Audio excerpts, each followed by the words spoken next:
Assalamualaikum warahmatullahi wabarakatuh. Di sini saya Sirajuddin Islam, mahasiswa pengembangan sumber daya manusia dari Universitas Airlangga Surabaya. Ya, saya akan menjelaskan dampak-dampak neoliberalisme di Indonesia. Sebelum kita mengetahui dampak-dampaknya, alangkah lebih baiknya kita mengetahui apa sih itu neoliberalisme secara singkat aja ya. Oke, yang pertama, menurut Susilowati tahun 2012 menjelaskan bahwa neoliberalisme merupakan paham untuk memperjuangkan persaingan bebas, di mana memperjuangkan hak-hak atas kepemilikan dan kebebasan individu, di mana pemerintah membiarkan mekanisme pasar bekerja atau bisa disebut dengan bebas dari kontrol pemerintah. Kemudian, kebijakan ekonomi pasar neoliberalisme ini antara lain: yang pertama, mengembalikan kekuasaan pasar bebas, yaitu pasar yang berkuasa. Yang kedua, mengurangi intervensi dari pemerintah dalam perekonomian dalam negeri. Kemudian yang ketiga, mengurangi dan menghapus regulasi-regulasi yang berhubungan dengan perekonomian. Yang keempat, privatisasi, di mana aktivitas ekonomi dikelola oleh pihak swasta, menjual perusahaan negara kepada investor. Investor itu bisa dari dalam negeri maupun luar negeri. Yang terakhir, mengganti konsep kepentingan umum menjadi kepentingan individu. Tadi itu penjelasan sedikit tentang neoliberalisme. Kemudian sekarang apa aja sih dampak-dampak yang dirasakan di Indonesia terkait dengan neoliberalisme tersebut?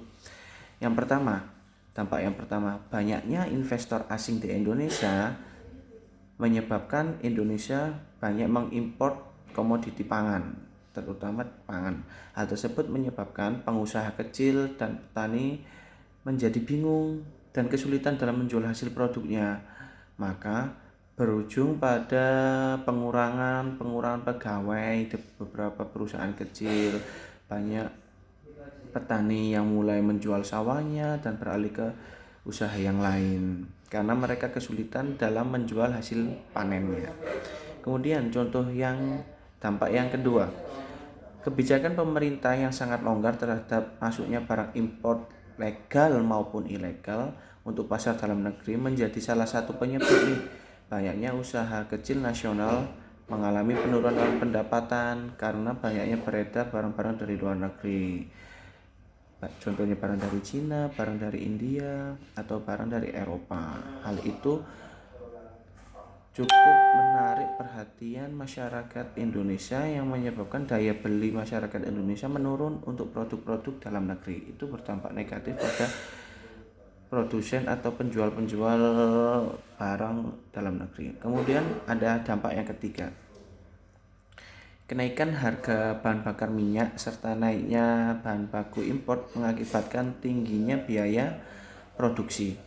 Kondisi ini semakin berat ketika UKM juga mendapat tekanan dari hilangnya pasar akibat merosotnya daya beli masyarakat dan membanjirnya produk impor. Dampak yang ketiga ini berhubungan dengan dampak yang kedua ya. Tapi dampak yang ketiga ini juga disebabkan karena kenaikan harga bahan bakar minyak yang beberapa tahun ini sering mengalami kenaikan. Sedangkan banyak kompetitor dari perusahaan asing yang terus memasukkan barang-barangnya ke Indonesia.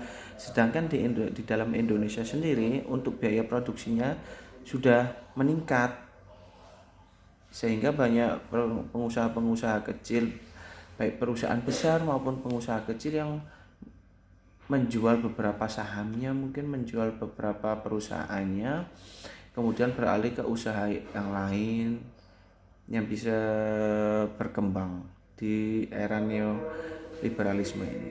Sekian dari saya. Wassalamualaikum warahmatullahi wabarakatuh.